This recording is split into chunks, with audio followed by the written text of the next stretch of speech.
कल हम लोगों ने वन और वन्य प्राणियों की विभिन्न जातियों के बारे में जानकारी प्राप्त की थी। फिर उन कारणों के बारे में हम लोगों ने चर्चा की थी जिसके कारण वन और वन्य जीवों पर संकट उत्पन्न हो गया है। आज हम इस बात पर चर्चा करेंगे कि भारत में वन्य जीवों के संरक्षण के लिए क्या उपाय किया गया है। जैसा कि हम सभी जानते हैं कि पर्यावरण को संतुलित बनाए रखने के लिए जरूरी है कि पर्यावरण के जो विभिन्न घटक हैं वह संतुलित मात्रा में पारिस्थितिकी तंत्र में विद्यमान हो।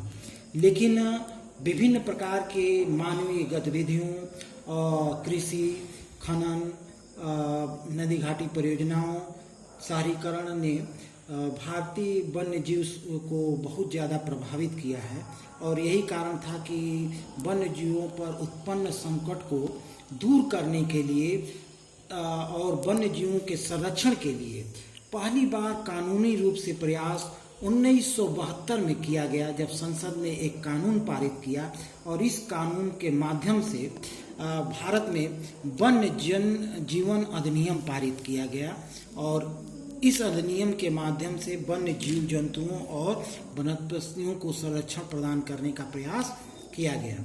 इसमें इस कानून के अंतर्गत ऐसे समस्त जीव जंतुओं जो कि जिन पर लुप्त होने का खतरा मंडरा रहा है उनके बचाव के लिए उपाय किए गए। शिकार पर प्रतिबंध लगाया गया। अगर कोई अवैध ढंग से शिकार करता हुआ पाया जाएगा तो उसे कानूनी रूप से गंभीर सजा का प्रावधान 1972 के वन्य जीव अधिनियम में किया गया। इसी तरह विशेष वन्य प्राणियों के लिए परियोजनाएं निर्मित की गई। इसमें मुख्य रूप से बाघ, एक सींग वाला गैंडा, कश्मीरी हिरण, मगरमच्छ और एशियाई शेरों के संरक्षण के लिए विशेष संरक्षण स्थल बनाए गए। 1980 और 1986 में भारतीय वन अधिनियम में संशोधन करके इसमें अनेक कीट पतंगों को भी शामिल किया गया ताकि इनके जैविक अस्तित्व को बनाए रखा जा सके, जिसके अंतर्गत इस अधिनियम में सैकड़ों तितलियां, पतंगों, भृंगों और ड्रैगन फ्लाई को भी इसमें शामिल किया गया। अब हम लोग देखेंगे कि भारत में जो वन्य और वन्य जीव संसाधनों के प्रकार हैं और उसका जो वितरण है वह किस प्रकार किया गया है।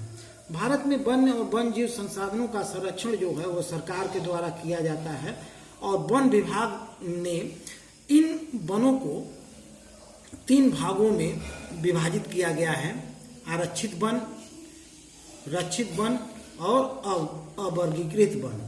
आरक्षित वन के अंतर्गत वे समस्त वन आते हैं जिसमें किसी भी प्रकार के मानवीय क्रियाकलाप का पूर्णतः निषेध है, अर्थात वह पूरी तरह से संरक्षित वन माना जाता है और उसमें किसी प्रकार का कोई भी मानवीय क्रियाकलाप संभव नहीं है। रक्षित वन में का रक्षा भी भारत सरकार के एक विभाग जिसको वन विभाग कहा जाता है, इस विभाग द्वारा रक्षित वन का रक्षण किया जाता है, देखभाल की जाती है और उसमें किसी प्रकार के पेड़ों के कटाई या उसके नष्ट करने पर पाबंदी लगाई गई है। और इसके तीसरा जो है वो अवर्गीकृत वन के अंतर्गत आता है। इसमें के अंतर्गत तमाम वे सभी वन आते हैं जो मानवीय प्रयासों द्वारा उगाए गए हैं। वो कोई अपने जमीन में या घर के आसपास जो पेड़ पौधे फूल पत्तियां लगाते हैं वो सभी जो हैं वो अवर्गीकृत वन के अंतर्गत आते हैं।